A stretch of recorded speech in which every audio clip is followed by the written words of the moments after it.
नमस्कार साथियों, मैं हूं रवि। इस वीडियो में आपको कंप्यूटर के 30 प्रश्न करवाए जाएंगे एमसीक्यू प्रैक्टिस के हिसाब से, और बहुत ही जल्द आप सभी को फुल डिटेल्स के साथ क्लास उपलब्ध कराई जाएगी, जिसमें आंसर के साथ में अन्य जानकारी भी जो प्रश्न से संबंधित होगी बताई जाएगी। और महत्वपूर्ण बात यह ध्यान रखिए कि अभी फ़िलहाल पेपर चालू हो चुके हैं, और पेपर देखिए और मेरे द्वारा वीडियोस में बताए गए टॉपिक देखिए, उन टॉपिक को मिलाइए। उसके बाद आप निर्णय लीजिए कि जो महत्वपूर्ण प्रश्न के नाम से यहाँ पर सामग्री डाली जा रही है वो उनसे मैच करती है या नहीं करती है, और कमेंट करके बताइएगा। आप वीडियो को पूरा देखिए, क्योंकि महत्वपूर्ण फैक्ट आप बीच में छोड़ देते हैं, वीडियो को पूरा नहीं देख रहे हैं। वीडियो को पूरा देखिए और अपने मित्रों को भी चैनल शेयर कर दीजिए, और चैनल को आप भी सब्सक्राइब कर लीजिए। चलिए बढ़ते हैं प्रश्नों की ओर। पहला प्रश्न है आपके सामने, एमएस वर्ड में अंडू कमांड के लिए प्रयोग किया जाता है। क्या प्रयोग किया जाता है एमएस वर्ड में अंडू कमांड के लिए? अंडू कमांड के लिए आपके सामने ऑप्शन दिए गए हैं, Ctrl+P, Ctrl+Y, Ctrl+V या Ctrl+Z। तो इसका राइट आंसर क्या होगा? इसका राइट आंसर होगा अंडू कमांड के लिए Ctrl+Z का प्रयोग किया जाता है। किसका प्रयोग करते हैं एमएस वर्ड में अंडू कमांड के लिए? Ctrl+Z का। चलिए अगले प्रश्न पर। माइक्रोसॉफ्ट ऑफिस से प्रश्न आएंगे और आ भी रहे हैं, तो ध्यान रखिएगा, माइक्रोसॉफ्ट ऑफिस के बारे में अच्छे से तथ्य समझ लीजिएगा। चलिए अगले प्रश्न पर। क्वेश्चन नंबर 2 क्या कह रहा है आपसे? सॉफ्टवेयर का प्राथमिक उद्देश्य, सॉफ्टवेयर का प्राथमिक उद्देश्य डाटा को किसमें बदलना है? क्या पूछा गया है? सॉफ्टवेयर का प्राथमिक उद्देश्य डाटा को किसमें बदलना है? ऑप्शन दिए हैं, ऑब्जेक्ट, सूचना, मेमोरी या डेसिमल में। तो किसमें बदलना होता है सॉफ्टवेयर का प्राथमिक उद्देश्य? डाटा को किसमें बदलता है? सूचना में। ऑप्शन बी आपका सही उत्तर होगा। सॉफ्टवेयर का प्राथमिक उद्देश्य डाटा को सूचना में बदलना होता है।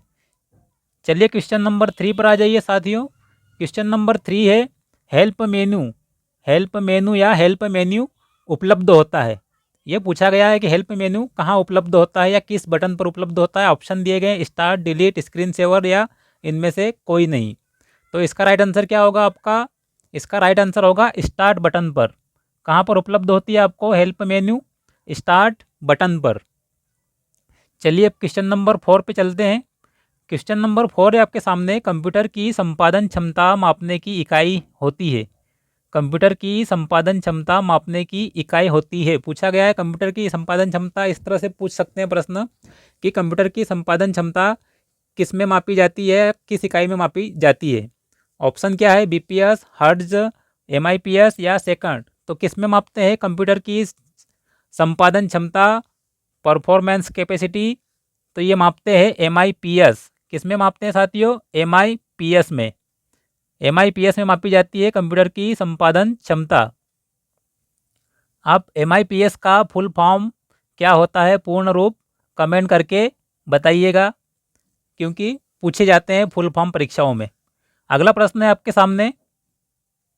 अगला प्रश्न है, कंप्यूटर में उपयोगकर्ता को, कंप्यूटर में उपयोगकर्ता को क्या कहा जाता है, या कंप्यूटर उपयोगकर्ता को क्या कहा जाता है? तो क्या होगा? Firmware, malware, software?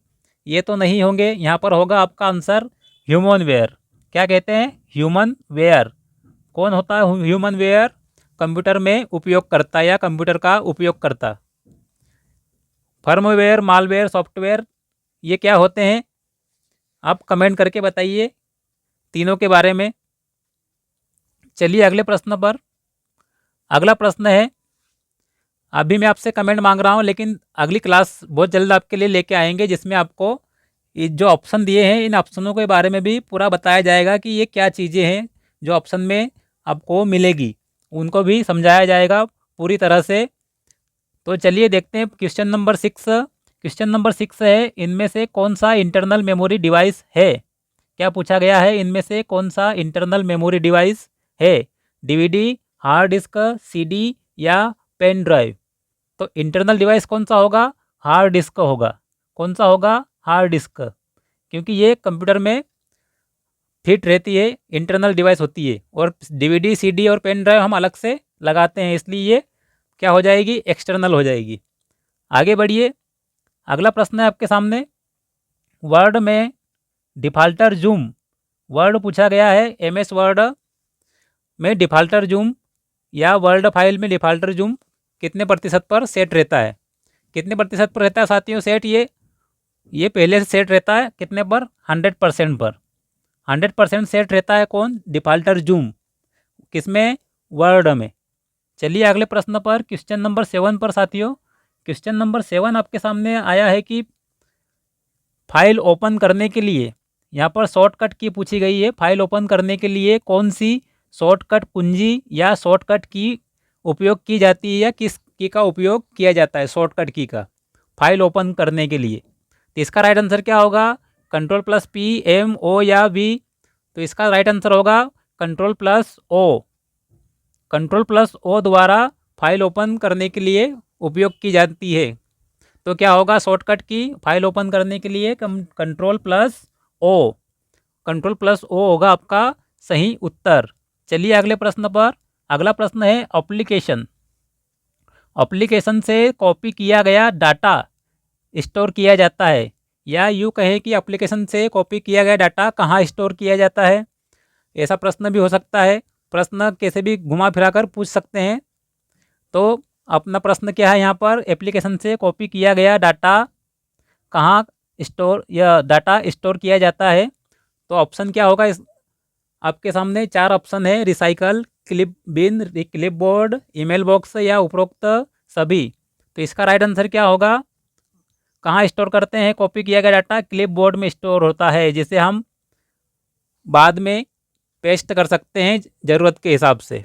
चलिए अगले प्रश्न पर, क्वेश्चन नंबर 10 आपके सामने साथियों, इनमें से कौन सा पद कंप्यूटर से, इनमें से कौन सा पद कंप्यूटर से संबंध नहीं रखता है। प्रश्नों को एग्ज़ाम में हॉल में बैठे, जब एग्ज़ाम देने जाएंगे आप, एग्ज़ाम हॉल में होंगे, तो प्रश्न को अंत में ये ज़रूर देखना कि उसमें ये जो ब्लैक कलर करके मैंने रखा है आपके सामने, ताकि आपकी नज़र उस पर जाए, यही नज़र आपको एग्ज़ाम में भी रखना है कि क्या पूछा गया है, संबंध है या नहीं है।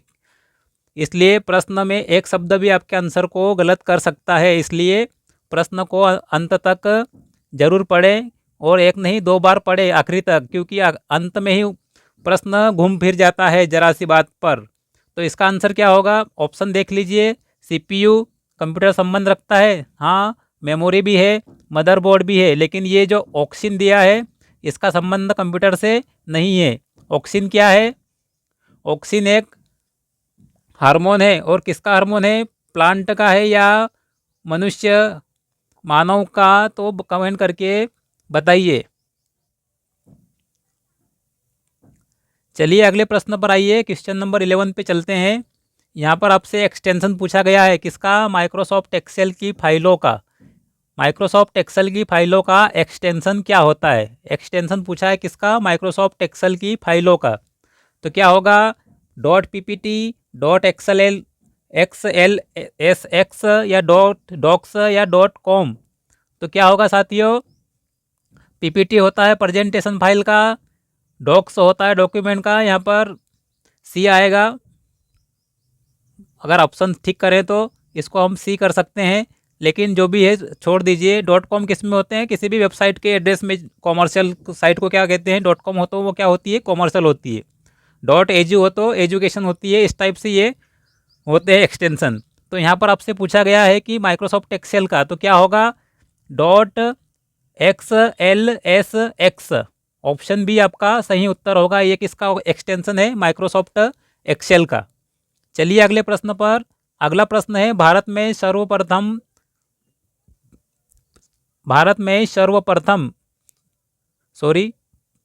सर्वप्रथम इंटरनेट पर टेलीफोन डायरेक्टरी उपलब्ध करवाने वाला राज्य कौन सा है। मतलब भारत में सर्वप्रथम टेलीफोन डायरेक्टरी उपलब्ध करवाने वाला राज्य कौन सा है। तो इसका राइट आंसर क्या होगा, ऐसे प्रश्न पूछे जाते हैं, प्रथम चीज़ों पर अधिकतर प्रश्न आते हैं। जो भी चीज़ प्रथम बार होती है या जो किसी में प्रथम होता है, तो वो प्रश्न बिल्कुल पूछे जाते हैं परीक्षाओं में। उसके हिसाब से ये प्रश्न रखा है, क्योंकि ये कंप्यूटर पर आधारित है, इंटरनेट पर। तो इंटरनेट पर क्या उपलब्ध करवाने वाला राज्य प्रथम? Telephone directory. तो इसका राइट आंसर क्या होगा? सिक्किम। क्या राइट आंसर होगा? Option C Sikkim right answer होगा। सिक्किम राज्य था भारत में सर्वप्रथम इंटरनेट पर टेलीफोन डायरेक्टरी उपलब्ध करवाने वाला। चलिए अगले प्रश्न पर। अगला प्रश्न है आपके सामने, जब ऑपरेटिंग सिस्टम रैम में लोड होता है तब उसे क्या कहते हैं? पूछा गया है, क्या पूछा गया है? जब ऑपरेटिंग सिस्टम रैम में लोड होता है तो उसे क्या कहते हैं? क्या कहते हैं साथियों? करेक्टिंग, बूटिंग, सेटिंग या मैनिपुलेटिंग। तो इसका राइट आंसर क्या होगा साथियों? इसका राइट आंसर होगा आपका, इसको कहते हैं बूटिंग। क्या कहते हैं? बूटिंग। जब ऑपरेटिंग सिस्टम रैम में लोड होता है, रैम का फुल फॉर्म क्या होता है? कमेंट करिएगा। रैम में लोड होता है और ये तो उसे क्या कहते हैं? बूटिंग। और रैम स्थायी मेमोरी है या अस्थायी मेमोरी है, ये भी कमेंट करके बताइएगा। चलिए अगले प्रश्न पर, और कमेंट क्वेश्चन नंबर के साथ करिए। क्वेश्चन नंबर 7 के साथ रहेगी तो समझ में आएगा कि आप किसका जवाब दे रहे हैं, इसलिए क्वेश्चन नंबर डाल के कमेंट करिएगा। चलिए अगले प्रश्न पर। अगला प्रश्न है, एकल संचार पथ को क्या कहते हैं? एकल संचार पथ को क्या कहते हैं? क्या कहते हैं एकल संचार पथ को? ऑप्शन है आपके सामने, वर्चुअल सर्किट, वेबकेस, रिंग या एड्रेस बस। तो इसका राइट आंसर क्या होगा? इसका राइट आंसर होगा, एकल संचार पथ को रिंग कहते हैं। ऑप्शन सी इसका सही उत्तर होगा। आप कमेंट कर रहे हैं, वो मैं देख रहा हूँ, आपकी कमेंट पढ़ भी रहा हूँ, पर आप लोग कमेंट में क्वेश्चन नंबर ना डाल नहीं रहे हैं। तो क्वेश्चन नंबर डालकर कमेंट करिए तो समझ में आए कि किस क्वेश्चन का जवाब आप दे रहे हैं। तो चलिए अगले प्रश्न पर। अगला प्रश्न है आपके सामने, बैकबोन संबंधित है।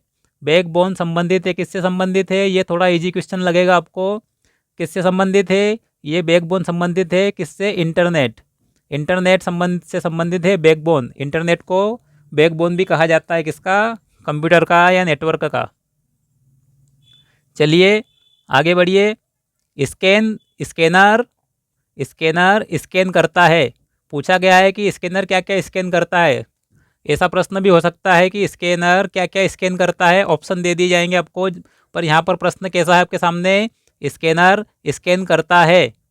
क्या स्कैन करता है? ऑप्शन दिए हैं, पिक्चर, टेस्ट, उपरोक्त दोनों या इनमें से कोई नहीं। तो इसका सही उत्तर क्या होगा साथियों? इसका सही उत्तर होगा उपरोक्त दोनों, क्योंकि स्कैनर पिक्चर और टेस्ट दोनों को स्कैन करता है। चलिए अगले प्रश्न पर। अगला प्रश्न है, वेबसाइट का एड्रेस क्या कहलाता है? वेबसाइट का एड्रेस क्या कहलाता है? पूछा गया है वेबसाइट का एड्रेस क्या कहलाता है। ऑप्शन दिए हैं, हेड, यूरल या यूआरएल, बॉडी और एंड। तो क्या कहलाता है वेबसाइट का एड्रेस? यूआरएल कहलाता है। अब इसका सही फुल फॉर्म आप कमेंट करके बताइएगा, क्या होता है यूआरएल का फुल फॉर्म या पूर्ण रूप, और क्वेश्चन नंबर के साथ कमेंट करिएगा। चलिए अगले प्रश्न पर। अगला प्रश्न है, इनमें से कौन सा माइक्रोसॉफ्ट एक्सेल से प्रश्न आते हैं? माइक्रोसॉफ्ट एक्सेल का वैध फंक्शन नहीं है। यहाँ पर भी देखिए मैंने उसको ब्लू कर दिया है नहीं को, ताकि आपको अलग से दिख जाए कि क्या पूछा गया। आखिरी में यहाँ पर नहीं शब्द आया है प्रश्न में। तो क्या पूछा गया प्रश्न एक बार फिर देखिए, इनमें से कौन सा माइक्रोसॉफ्ट एक्सेल का वैध फंक्शन नहीं है। नहीं पर ध्यान दीजिएगा, गौर करिएगा, एग्जाम में वहाँ पर अलग कलर से नहीं होगा, इसलिए आपको अंतिम तक या अंत तक प्रश्न को कम से कम 2 या 3 बार जरूर पढ़ना चाहिए। चलिए अगले प्रश्न पर, इसके आंसर पर चलते हैं। इसका आंसर राइट आंसर क्या होगा? मिनट, मैक्सा और मिन, या इनको आप अलग अलग भी पढ़ सकते हैं जैसे MIN वगैरह से। तो इसका राइट आंसर क्या होगा आपको आंसर बताता हूँ। ऑप्शन डी मेटी, METI वैध एक्सटेंशन नहीं है। किसका? माइक्रोसॉफ्ट एक्सेल का वैध फंक्शन नहीं है। कौन सा? METI bracket. चलिए अगले प्रश्न पर। अगला प्रश्न आपके सामने, माइक्रोसॉफ्ट एक्सेल में किसमें? माइक्रोसॉफ्ट एक्सेल में कंट्रोल प्लस शॉर्टकट कुंजी का उपयोग किया जाता है। किसमें किया जाता है? माइक्रोसॉफ्ट एक्सेल में कंट्रोल प्लस शॉर्टकट की का उपयोग। तो ये उपयोग होता है इसका वर्तमान तिथि को बदलने के लिए या डालने के लिए। वर्तमान तिथि डालने के लिए प्रयोग होता है किसका? कंट्रोल प्लस का। किसमें? माइक्रोसॉफ्ट एक्सेल में। चलिए अगले प्रश्न पर, क्वेश्चन नंबर 20 पे आ जाइए। क्वेश्चन नंबर 20 है पावर पॉइंट में नई स्लाइड जोड़ने के लिए शॉर्टकट की कौन सी है, या पावर पॉइंट में नई स्लाइड जोड़ने के लिए किस शॉर्टकट कुंजी का प्रयोग या शॉर्टकट की का प्रयोग करते हैं? तो इसका राइट आंसर क्या होगा? Control plus M. किसका उपयोग करते हैं? Control plus M. Option A आपका सही उत्तर होगा। पावर पॉइंट में नई स्लाइड जोड़ने के लिए शॉर्टकट कुंजी कंट्रोल प्लस एम है। चलिए अगले प्रश्न पर आइए। अगला प्रश्न आपके सामने है, स्प्रेडशीट